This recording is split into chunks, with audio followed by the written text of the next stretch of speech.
program that we have done for many, many years on a monthly basis, sharing topics of interest for business, some of it very tactical, some of it more strategic, some of it more kind of personal growth. We always appreciate you all joining us at these programs.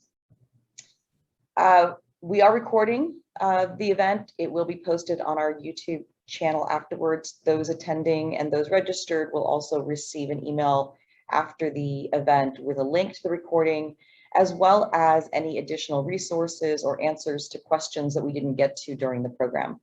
If you do have a question, feel free to pop it into the Q&A or into the chat, and we'll try to get to those today, but if not, those will be included in that follow-up email. So with that, we are going to kick off the program.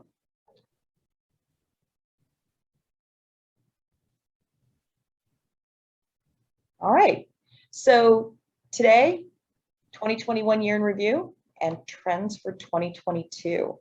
For those of us who are our general counsel clients, you've seen our quarterly legal updates that we share with all of you, sort of summarizes things that are going on in Washington State specifically, but also sometimes in other states that you may be doing business.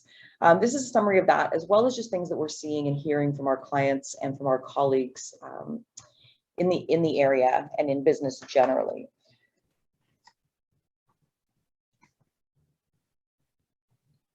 See if I can move the slide forward. There we go. All right, so these are the topics that we're going to hit on for the 2021 year in review. I should have just put employment 15 times because ultimately there's a lot in that space, and much of it is COVID, but not all of it is COVID.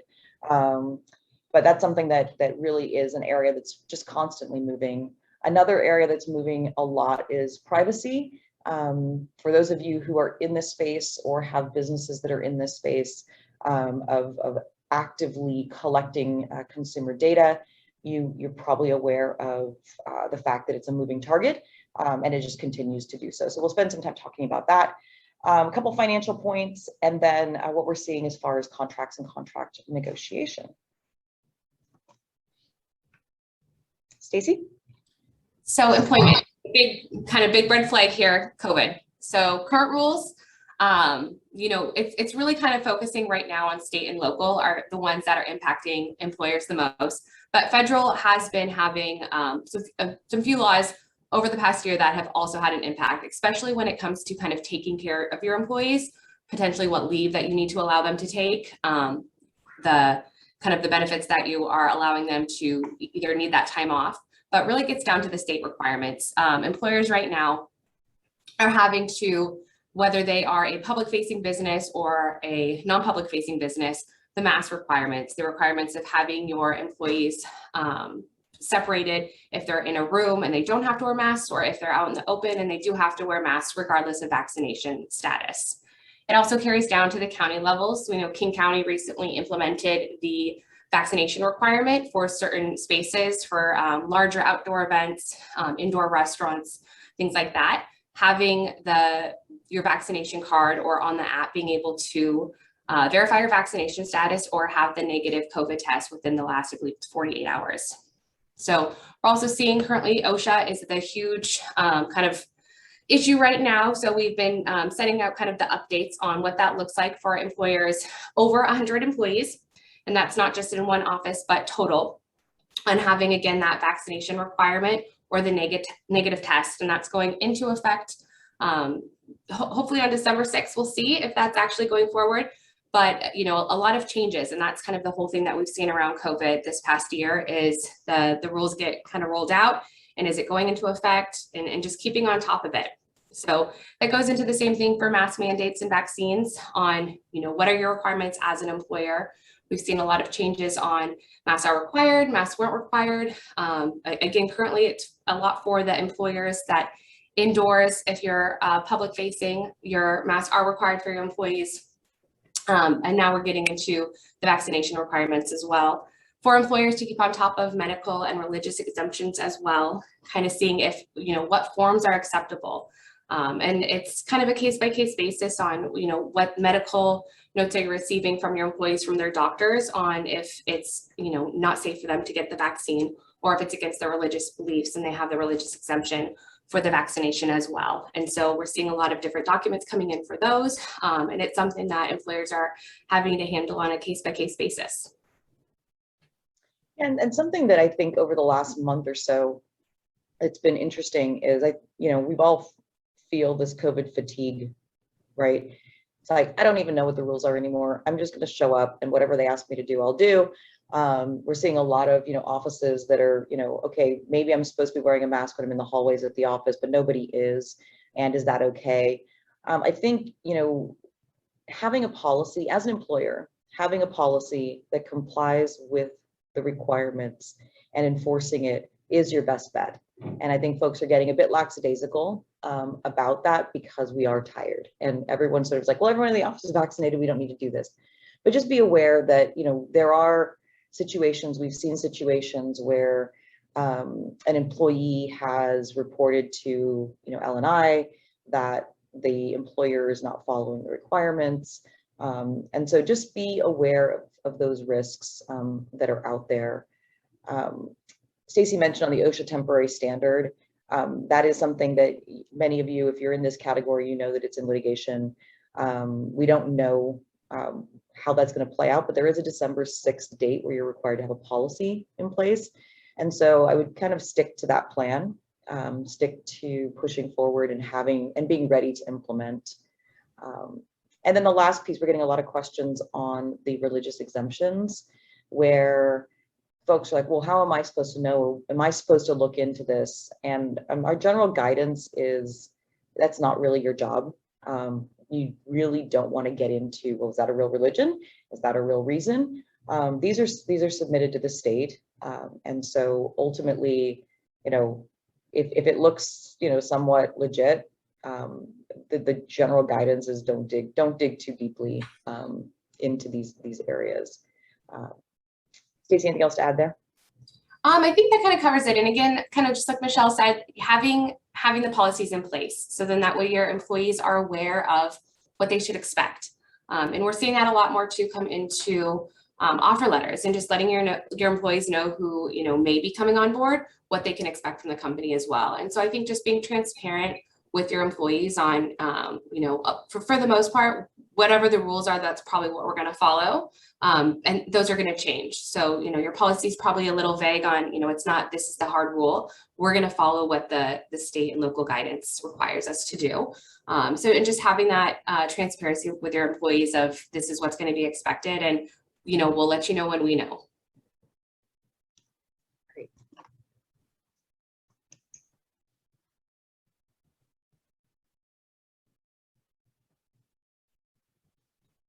So another key part of employment has been staffing. So we've seen a huge shift in the labor market and employees are having more power.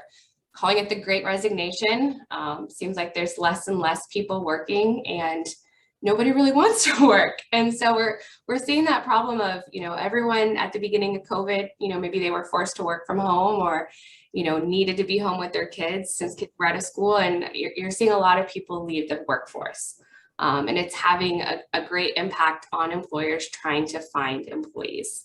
It seems like everyone's hiring, everyone has a for hire sign in their window, and no one can find employees, which kind of gets over to there's fewer qualified applicants. So the people who are qualified, they kind of seem to have the jobs and they're staying there. And it's difficult for employers to find the employees that they're looking for. And kind of seeing with that, it goes kind of into your policies on how are you retaining employees? How are you working on making sure that your employees are happy and that they want to stay and they don't want to go leave?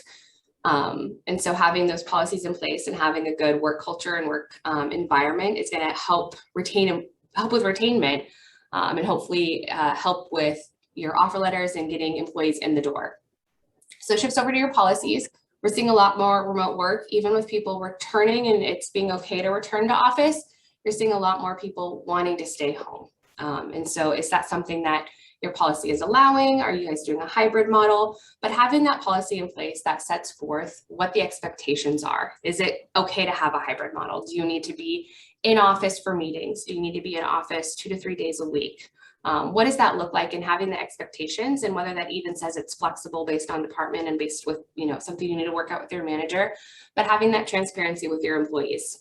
Technology use as well. With a lot of employees working at home, are you providing them laptops to go home? What is the security, on those laptops look like? What, kind of Wi-Fi requirements are you requiring your employees to have? So being more aware of, now that probably technology is being taken home and being used at their home office, is that something that you're, making sure to have documents that sign in and out, which, computers are going home with employees.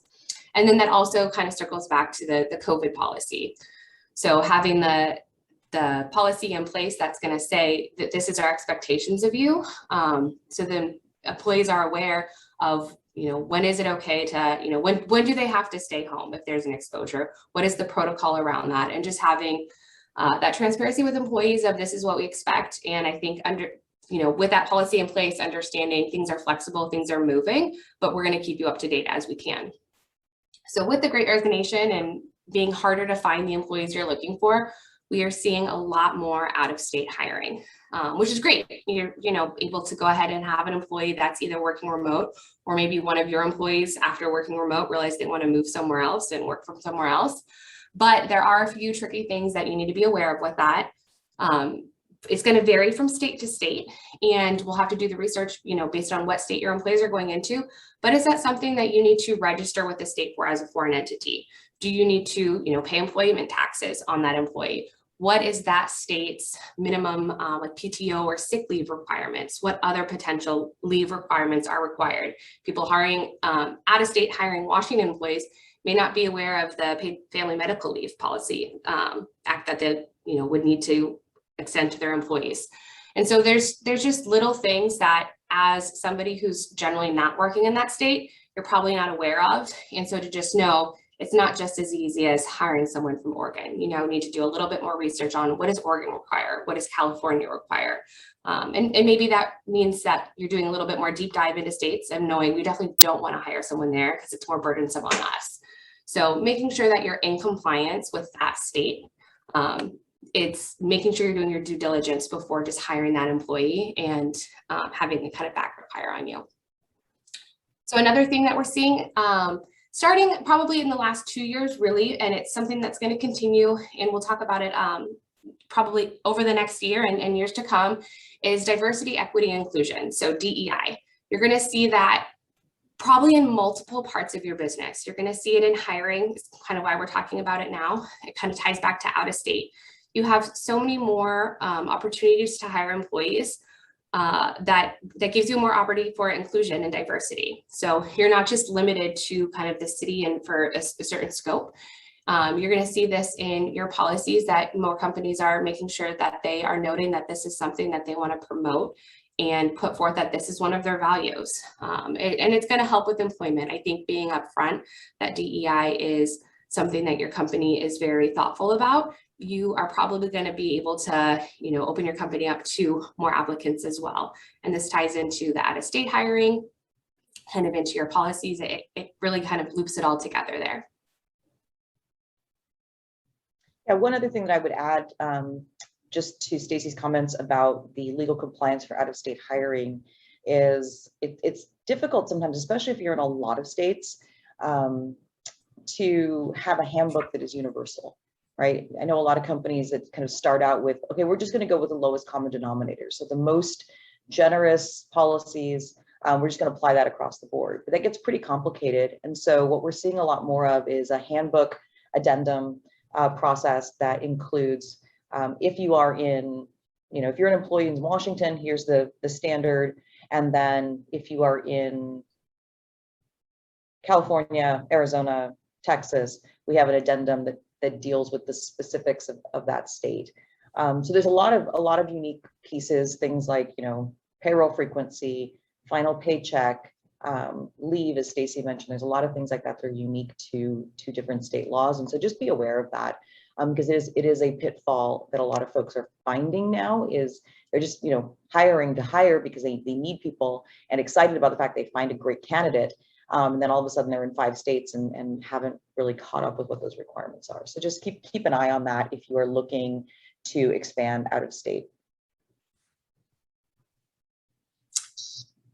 So kind of, I think, finalizing kind of employment is we have the non-competes. It's something, and at least in Washington, when it went into effect about a year ago, 2 years ago, 2020.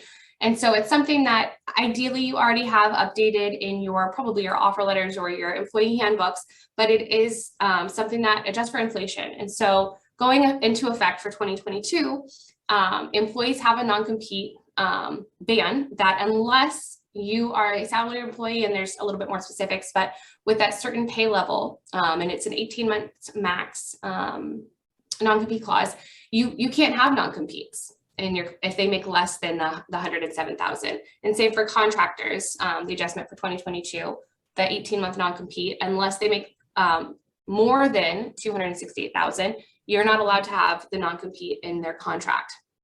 And so this is important because non-competes kind of, I think, used to just be very standard that you had them in offer letters for every employee. So it's kind of going back, and your non-compete is probably less than, your non-compete is probably something that you had in your contracts, and your non-compete is probably something that you don't really go through and revise, but knowing that you need to go through and make those adjustments and be monitoring, is this something that we're compliant with, and adjusting for, the inflation every year and making sure that you're still compliant. So Oregon, kind of being just down below, a lot more people hire in Oregon, but that's one that's just going into effect this year. We're seeing kind of more and more states kind of slowly jump on this, but they're going to have a 12 months max.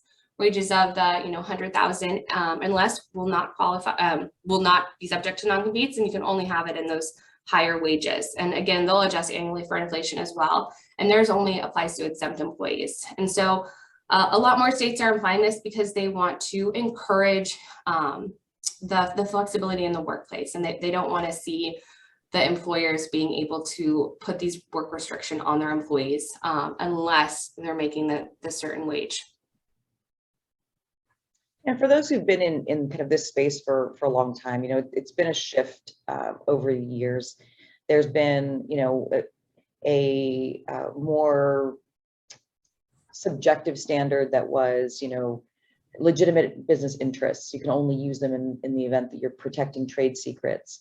And so over the last couple of years, we've started to see this more objective standard put in place, and the penalties around trying to enforce these against employees who don't qualify. So the bottom line here is unless there are high wage employee, you can't really restrict their ability to compete.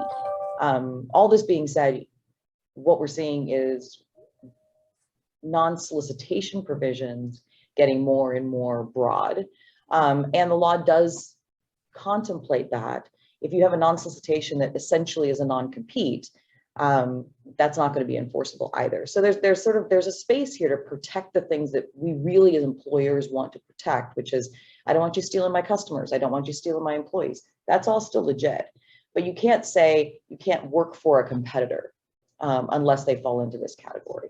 So just kind of keeping in mind that if you have not gone back and looked at your employment agreements, your contractor agreements, if you have them, if you have non-competes in those, you should go back and look at those and just make sure that you have retroactively notified people that these are no longer enforceable, and that you're not attempting to enforce them for folks who don't fit this standard. And there was a question in the chat about the amount. It is annualized. It's so annualized wages.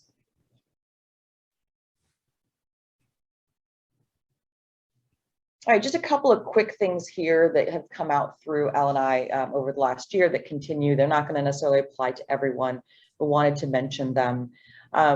The state has had an outdoor heat exposure rule since 2008, which applies between May and September for situations where folks who are working outdoors are exposed to excessive heat, and what the employer is required to provide.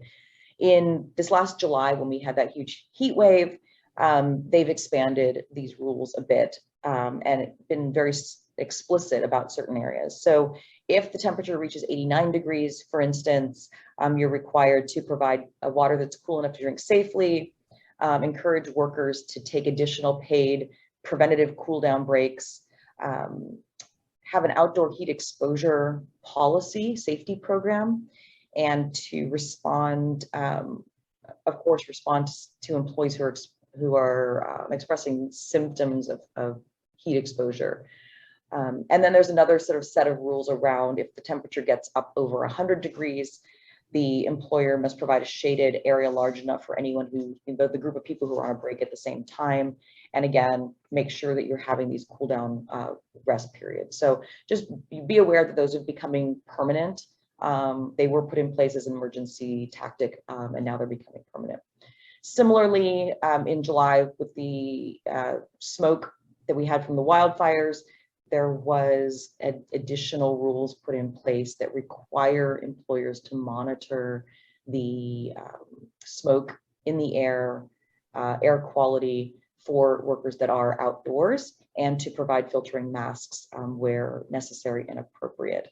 There's also a requirement for training supervisors and staff to understand the hazards of wildfires and the hazards of the smoke exposure. So if your employees are outdoors, just keep these in mind so that you can appropriately have the safety plans and the tools available, such as the shade, the masks, whatever those tools are for your particular employee base.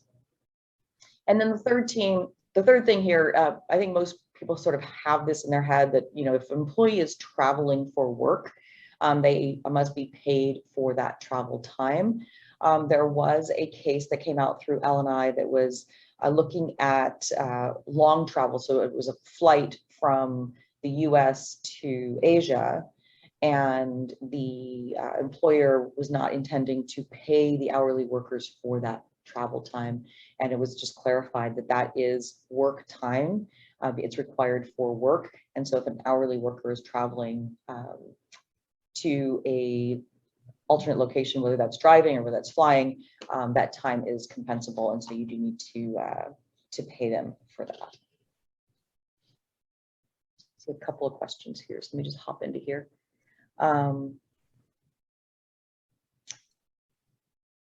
Question about non-competes for California. Basically, they're not enforceable in California. So we can look at the specifics. There are a few exceptions, but in general, they're not enforceable. California is the most restrictive. And then another comment on the Great Resignation. Yeah, just a comment about declining satisfaction, but also the employers are not really doing enough to support and grow the employees. And so the employees are choosing alternate paths, which is, you know, something I think we've seen coming for probably a decade. This was just sort of the impetus of pushing that forward. So thanks for those questions and comments. All right.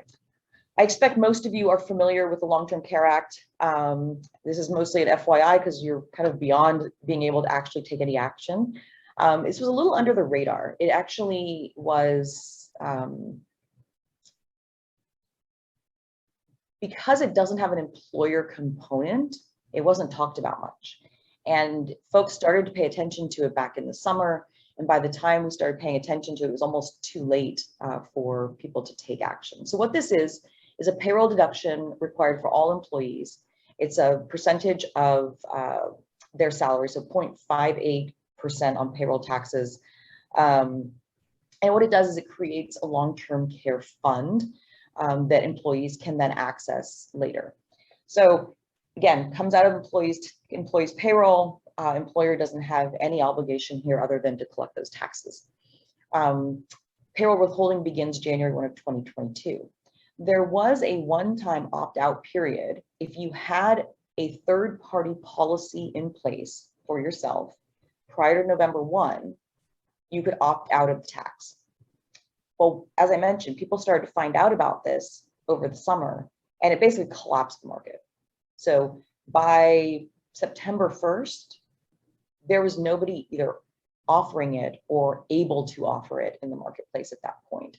So there's a lot of folks who found out late, and by the time they started to ask questions of the long-term care providers, the insurance brokers who provide this, they were already just way behind the curve, and a lot of providers actually exited the market and just said, we're not going to deal with this. So the opt-out time period has expired. So if you didn't get a policy by November 1, you can't opt out. If you did have a policy by November 1, you are required to go into the state's system and document that you had the policy, and you have until next December to do that. But since the payroll taxes begin in January, the withholding begins in January, you want to do that sooner rather than later.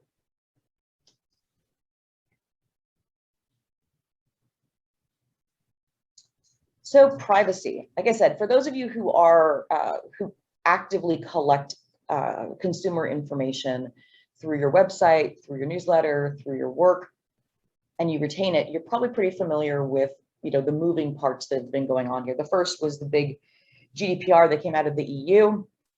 And for those of you who work with Microsoft, you know, they started to require their vendors to enact certain privacy protocols a few years back. Since then, California was another big one, was called CCPA, the California Consumer Privacy Act. That was a big overhaul for a lot of companies who were doing business in California, where they had consumer data that they were collecting. And since then, we've just started to see states, you know, begin to adopt, begin to implement their own. So in the US, unlike the EU, in the US, we have this patchwork of state by state by state requirements. So the most recent two, Colorado and Virginia, both enacted their laws this past year in 2021. They become effective in 2023, so you have a year to kind of comply. Both of those are comprehensive, but they are not super robust.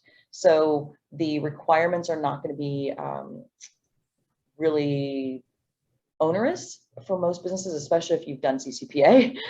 You'll be way ahead of the game. But if you are doing business or collecting data on Colorado consumers or Virginia consumers, you want to make sure you're paying attention to what those requirements are and getting those implemented into your terms of use and your privacy policy and your processes and procedures. The bigger thing is California has amended their CCPA and expanded it. And the expansion is around retention policies as well. So there's a number of things that are expanded in that. One is it includes B2B data and employee data requirements, which are effective January 2023, where CCPA was focused on selling data and disclosing how you're using it and selling it. CPRA focuses on how you're sharing it as well. So this really gets into some contractual obligations. So depending on who your vendors are, who your customers are, and how that data is collected and stored and used, you may need to push out more of these requirements through those contracts as well.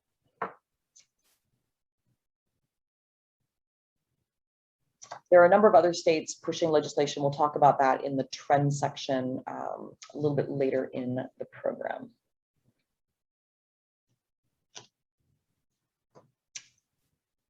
Another item on a lot of folks' radar is the Washington State capital gains tax. I bet many of you have been kind of paying attention to this. Because it's currently in litigation, we don't really know how that's going to land. It's supposed to take effect as of 1/1/22, but it's on hold for now. The way that it is framed is as an excise tax, which is allowable in Washington versus an income tax. And so we have the opponents calling it an income tax, the proponents calling it an excise tax. The way it was worded and phrased really suggests that it's an excise tax around the sale of certain kinds of assets. So the reading that I've done sort of leans a little bit toward its enforceability, but we don't know what the court is going to do.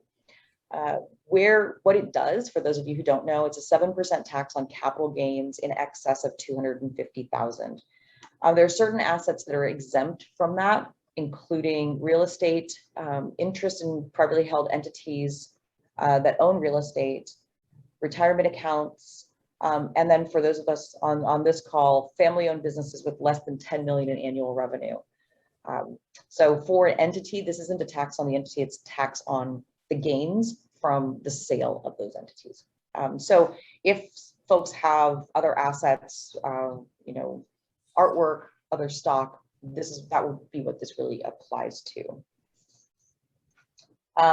You all probably also noticed on the ballot, there was a advisory vote. And the advisory vote suggested that the voters would prefer that this not go into effect. But I don't expect that that has really any bearing on what will ultimately happen in this case. And the last point that I mentioned here is because of this, there are a number of business transactions, I think, that are happening.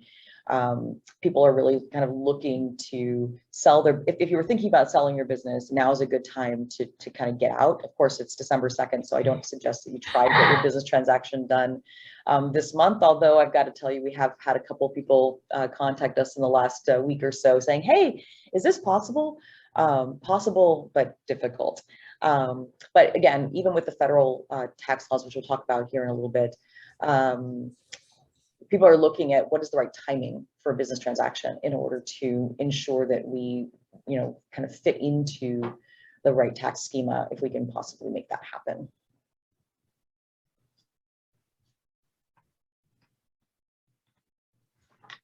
All right.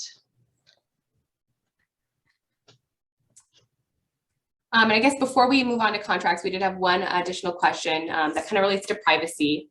How does the increasing use of personalized cookie settings relate to changing privacy regulations? I think you'll probably realize a lot more of your websites when you go to them. They have the little pop-up that you have to acknowledge. So we're just, I think from our front, letting a lot of employers know, be kind of aware of, you know, how you're managing your websites, what kind of notifications you need to put on. And, you know, it's not a lot, it's a pretty kind of simple phrase there, but making sure you're aware of what you do need to be notifying your customers of when they access your website. And I think that kind of brings it to the point of kind of where you do business as well, of knowing that, you know, maybe your target market is Washington, but when you're selling goods online, you know, you may have easily people from all over visiting your website as well, and being aware of kind of where your clicks are coming from. So moving into contracts, this is kind of just, it really relates to compliance. And so it's really just doing a review of what's in your contracts, because a lot of things have been changing over the past year, and you need to make sure that you're in compliance with what you need to be in compliance for.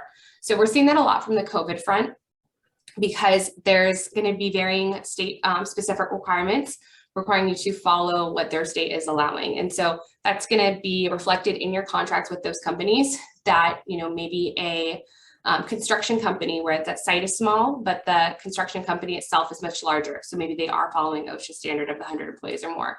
And so you're going to see that varying from job to job. So if you work with vendors, especially if you're going on site to other places, you're going to see that, you know, probably in your contracts, you're following what they are setting forth as their rules. And so making sure that that's reflected in the contracts as well. You're going to see that additional kind of probably request for insurance, whether that's on your end yourself, asking for additional insurance requirements, or vendors that you may be working with may be asking you to hold additional insurance policies. A big one this year was cyber.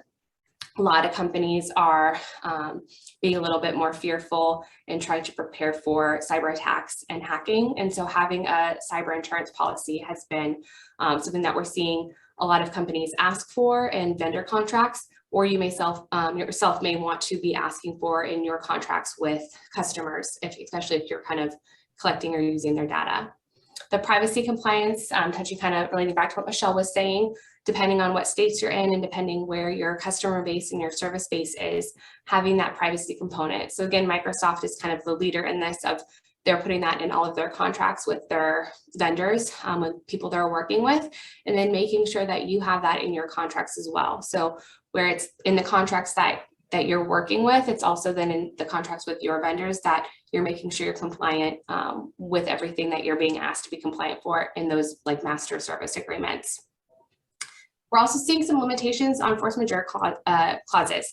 You want to make sure that you're protected. And, you know, a huge thing was the pandemic, and force majeure clauses were not really friendly to the pandemic. You know, there was no maybe earthquakes are okay, or severe rainstorms, but COVID-19 was not listed, and it likely didn't cover a lot of, maybe any insurance clauses that you were hoping to cover with that. And so taking a look at that, this is something we definitely recommend on the insurance front, kind of connecting with your broker and seeing what policies you can have in place to protect yourself, but then making sure that that language is accurate and reflects in your contracts. And so for this, it's things that have been little changes over time. Circles back to the non-compete. It's things that you probably aren't revisiting weekly or even monthly, and potentially not even yearly, because those contracts work, they're in place, they just kind of move forward. But you should be taking a look at your contracts to make sure has any laws changed that we need to update this. And maybe it's something that you've just overlooked, but you want to make sure that that's in writing and that you guys are accurately following what the contract states. And so a lot of the bigger companies too that you may have vendor contracts with probably have heftier requirements that it may not seem relevant to you, but if it's in the contract, you need to make sure you're compliant with it, or have that conversation with them of, this is extremely burdensome for us to comply with. Is there a way to tweak this language? But this is just a reminder to make sure that you kind of review your contracts to see if there's anything that has changed over the past year. Another area of this that we've seen is the flow down component. So for instance, if you are a subcontractor and the prime contractor is required to take on certain actions for compliance, they may want to push that down to you. They should want to push that down to you. And so you may start to see some of those changes where you're like, well, that doesn't apply to me. This OSHA temporary standard for 100 employees doesn't apply to me. I don't need to do that. Well, your vendors may require that. And so how are you going to handle those types of requests?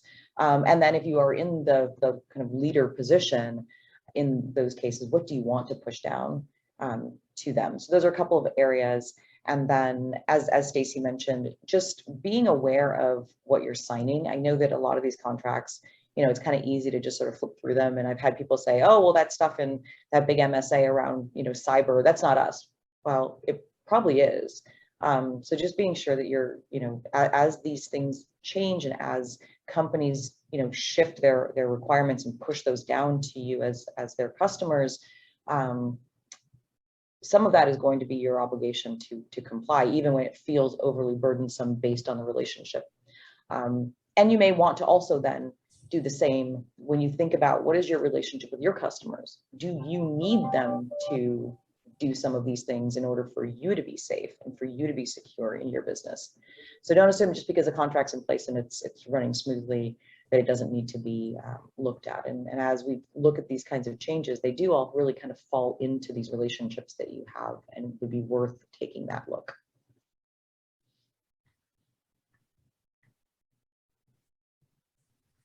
All right, so we're going to shift to trends for 2022. You'll see that some of these categories are very similar to the ones we talked about. There are a few additional things that we want to kind of throw out there that maybe weren't specific items that 2021 threw at us, but things that we just sort of expect to kind of be in the background as 2022 starts and chugs along. And we expect that there will probably be some surprises that are not on this list that may show up in 2022 as well. So employment change, minimum wage goes up every year. So Washington will be increasing their minimum wage effective 1/1, $14.49. And again, you'll see that vary though by county, that the counties are going to have, and the city levels are going to have various minimum wages as well. And so for federal contracts, effective January 30th, that's going to be $15. And so understanding that this also is going to impact the minimum salary that an employee must earn in 2022 to be overtime exempt. So just being mindful about those dollar values and how this affects you. And then again, with the non-compete, we discussed it earlier, but that non-compete threshold, it's going to probably adjust every year to inflation. And so I believe when it first rolled out, it was $100,000 flat. And so it's just slowly increasing to adjust for inflation. And so it's just something to be mindful of every year. Are you giving your employees, yearly increases where you need to be mindful of, are you crossing this threshold? And so before where you were having that $100,000, now it's up to 107. So maybe now you can't have that non-compete because your employee's salary wasn't adjusted for inflation as well.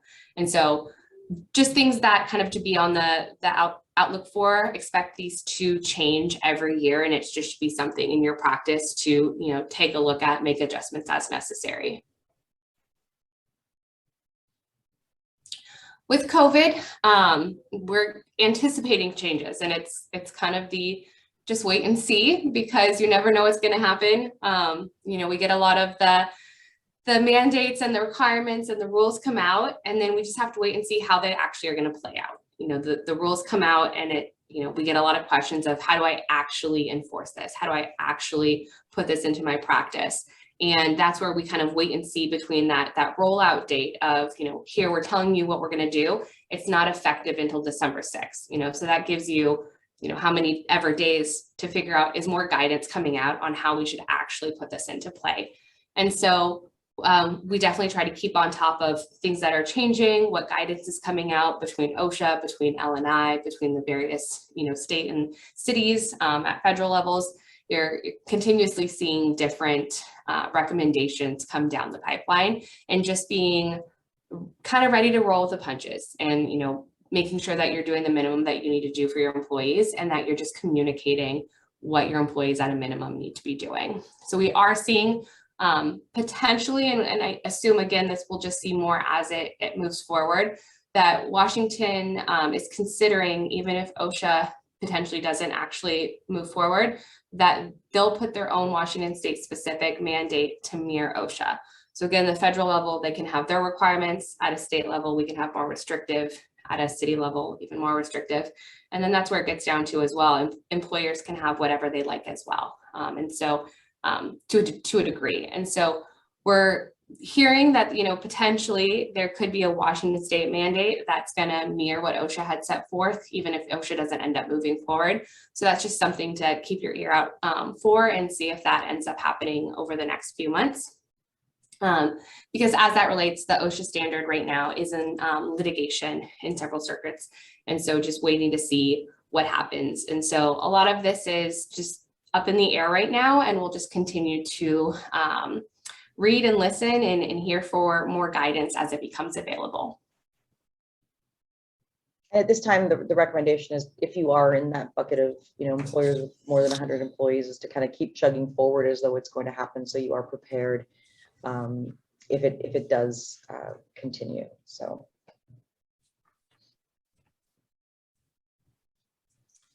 So we'll expect to see some employment and staffing. I don't see all the employees just hopeful to return to work. So you're going to continue to see that shift in the labor market. We're going to continue to see more out of state hiring, and just being mindful of how does that affect your company? What does that look like for you? And then wage inflation as well. So understanding how does that change what you are offering as benefit packages and employment packages to your employees, and that DEI aspect as well. And I think kind of thinking all of those as a package is how employers are going to work on finding the right employees for their business. And it's probably going to do a lot of kind of looking inward on what, as an employer, do you need to be offering to employees? How can you attract employees? How can you retain the employees that you have? Like Mike was saying, it goes into consumer business side of you want to work with companies where their employees are, they seem happy and they're doing a good job. And how can you kind of offer your employees what they're looking for in return for them working for you? And so kind of a two-way street there. And I think we'll see a lot of changes going forward with that. Non-competes are being discussed at a federal level. I believe it was in July. President Biden signed the executive order on promoting competition in the American economy. This order is, it's just at a federal level, similar to what the states are doing at the state level, wanting to encourage employees to be able to have fair work ability. And so not wanting the employers to put unfair limitations on what the employees can go do after their employment. And so that is still having some rules, and kind of how that goes into place being discussed.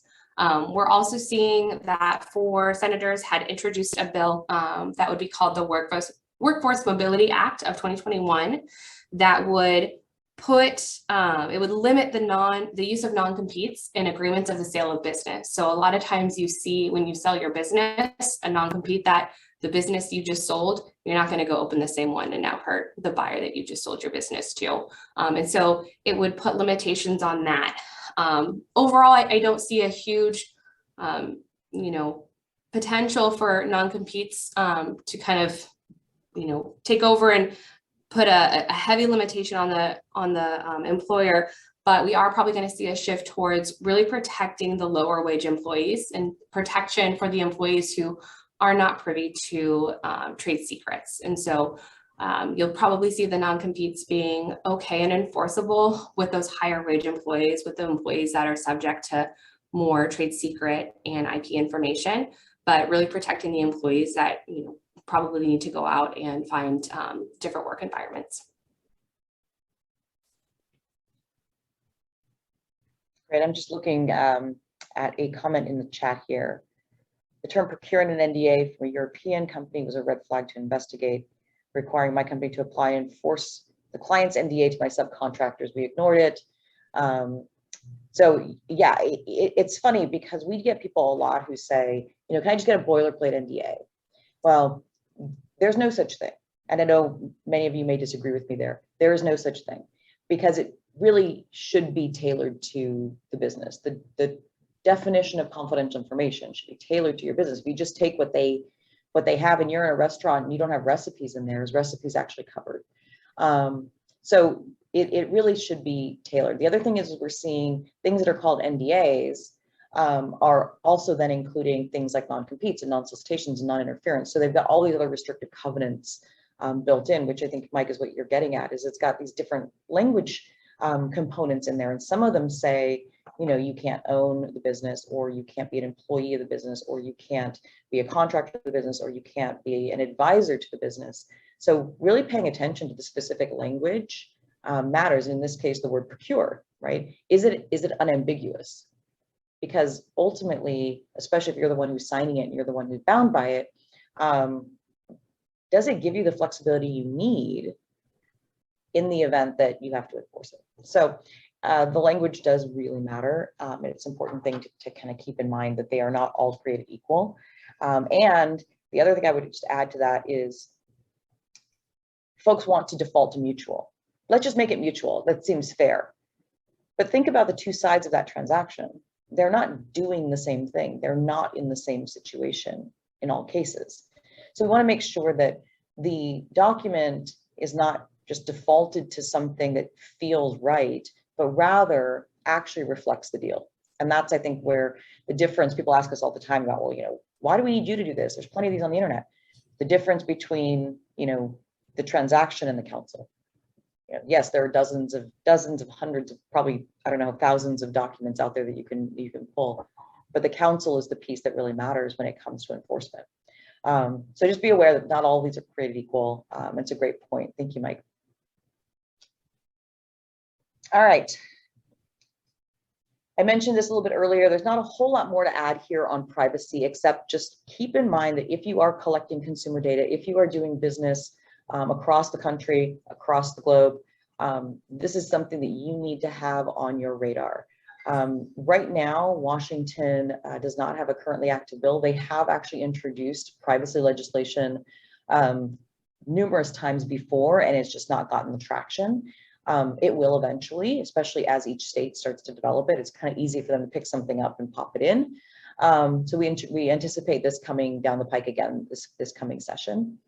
The other states that are currently pushing through legislation are Massachusetts, New York, Minnesota, North Carolina, Ohio, and Pennsylvania. So if you are operating in any of those states, collecting data for consumers in any of those states, keep an eye on that legislation as it pushes forward.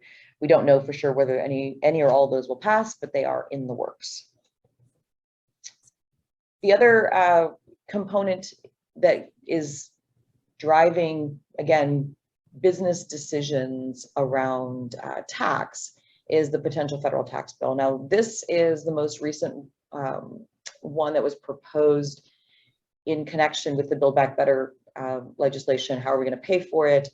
Again, this is not done, signed, sealed, delivered. There's a whole lot of moving parts behind it, but these are the sorts of issues that we could see come into a federal tax bill in 2022. The current conversation is a 5% surtax on adjusted gross incomes between 10 million and 25 million. So again, that's gross income. And then an additional 3% tax on gross income of more than 25 million. The profits minimum tax for corporations. So this would hit the profits of the largest companies who are reporting profits of more than 1 billion, and potentially a 1% excise tax on corporate stock buybacks. So if you've got a system in your company of the company repurchasing stock from the owners, that could apply to you. International corporate tax reforms, you may have seen, a group of international companies coming together to try to stabilize corporate taxes so that we don't have certain countries, Ireland's a good example, that are more tax friendly. And so we're trying to, find the loopholes in, either US tax code or other tax codes by taking our corporate income abroad. So there's some work on trying to have like a 15% global minimum tax. I think that's still a little shaky. There's some definitely folks who have stepped in and, kind of put their stamp of approval on this is what we want to do, but there's nothing, formalized to have the US bound by that at this point. And then there was a state and local tax deduction of $10,000 or the cap of $10,000 that was instituted during the Trump administration, and there is a push by Democrats to have that repealed as well. So these, again, we don't know what this bill will look like eventually, or whether it'll happen at all. But this is the kind of activity that I think, as business people, we want to keep an eye on and make sure that we're aware of. Last year or earlier this year, there was a lot of conversation amongst the tax professionals that if something were passed, that they could make it retroactive to the beginning of 2021.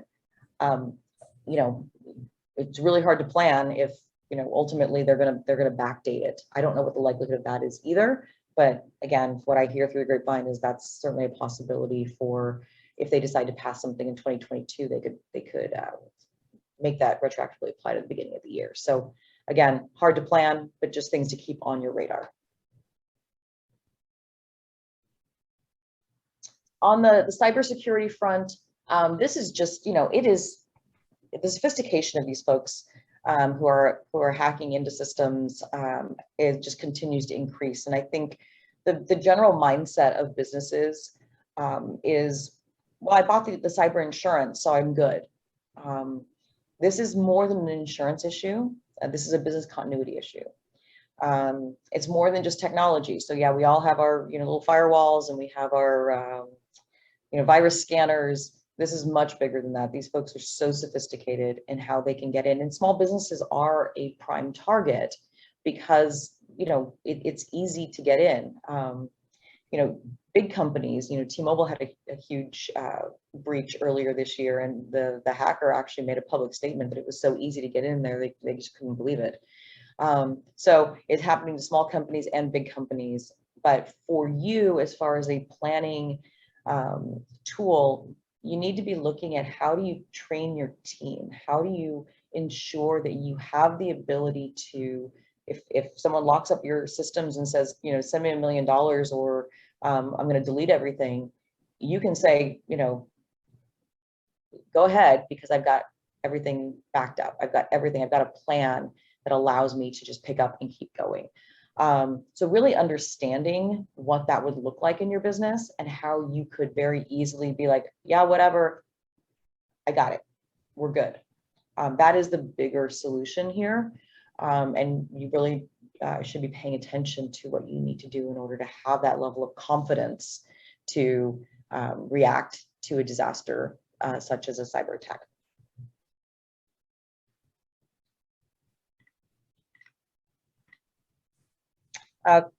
Question on ransom risk for small business. I mean, it's real, and most people aren't prepared. because even if you've got the insurance, that's well and good, except now your business is down for a certain amount of time, and depending on what they're asking for, you may or may not even be able to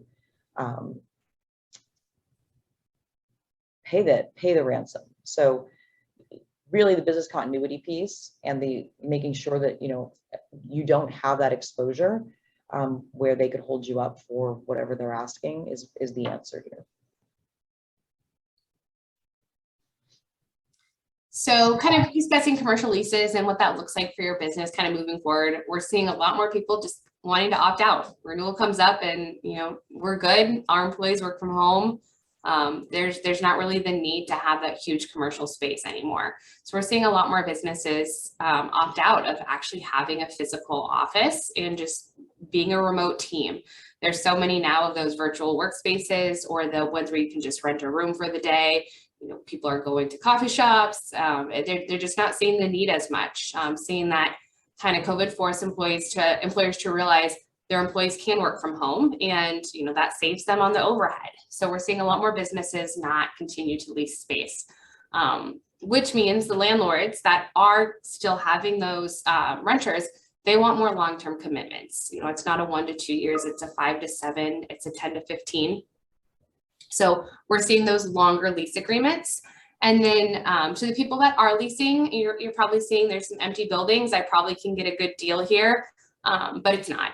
We're kind of seeing that the landlords still kind of have the upper hand. If you want a space, you're going to pay for the space, because probably in about 3 years, we'll be back up to capacity.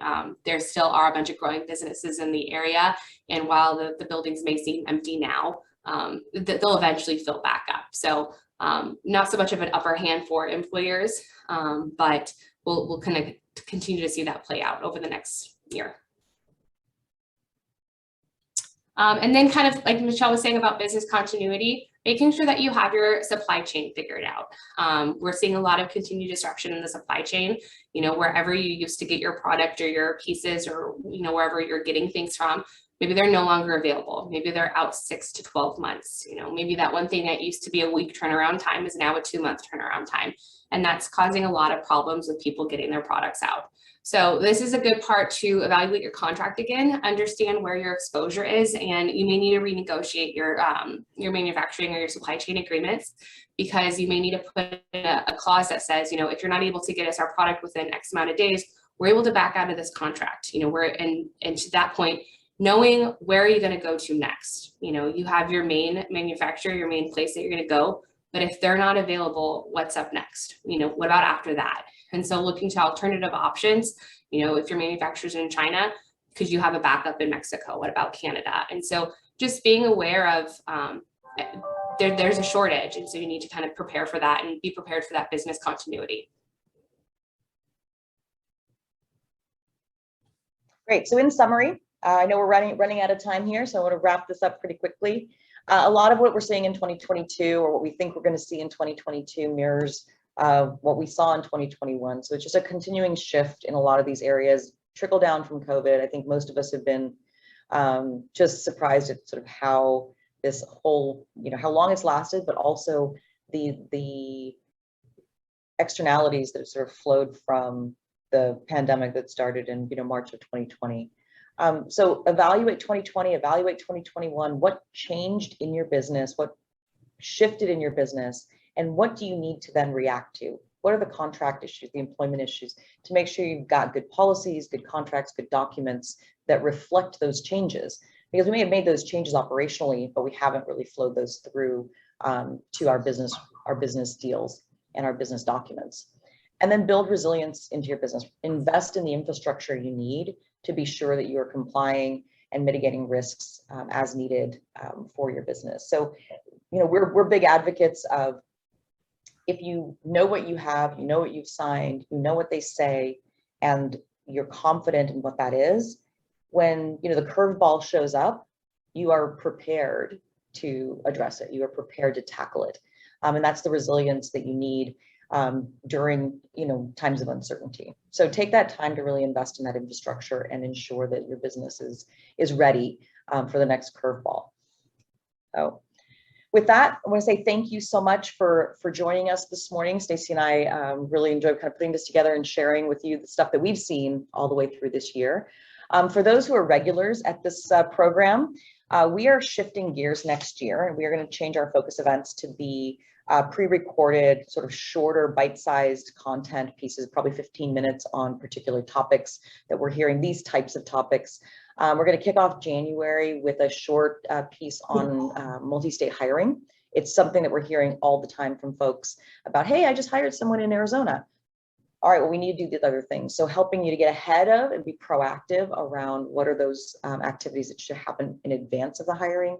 So we'll have these come out. If you have suggestions on topics that you think would be great for our 15-minute focus recordings, we would really encourage you to share those with us, because we are going to build out the whole year.